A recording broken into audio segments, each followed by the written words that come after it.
ఓం నమో వెంకటేశాయ. శ్రీవారి బ్రహ్మోత్సవాలలో రెండవ రోజు రాత్రి శ్రీ మలయప్ప స్వామివారు స్త్రీ దేవతా రూపంలో వీణాపాణి అయి సరస్వతీమూర్తిగా భక్తులను అనుగ్రహిస్తారు. అలాగే హంసవాహనంపై శ్రీవారు విద్యాలక్ష్మిగా దర్శనమిస్తారని కూడా సంప్రదాయజ్ఞులు భావిస్తారు.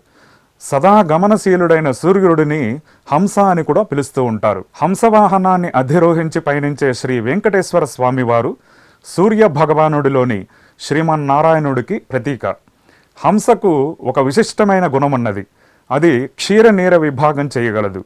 అంటే పాలు నీరు కలిపి ముందు పెడితే పాలను మాత్రమే గ్రహించి నీరు వదిలివేయగల శక్తి కలిగి ఉన్నది. ఇది ఆత్మానాత్మ వివేకానికి సూచకం. వివేకం కలవాడు అనాత్మ అయిన స్థూల సూక్ష్మాది దేహాలు వదిలి ఆత్మను పరిగ్రహిస్తాడు. హంస చేతి పాలు నీరు నట్లాయ బ్రతుకు అని అన్నమాచార్యుల వారు కీర్తించిన తత్వం ఇదే.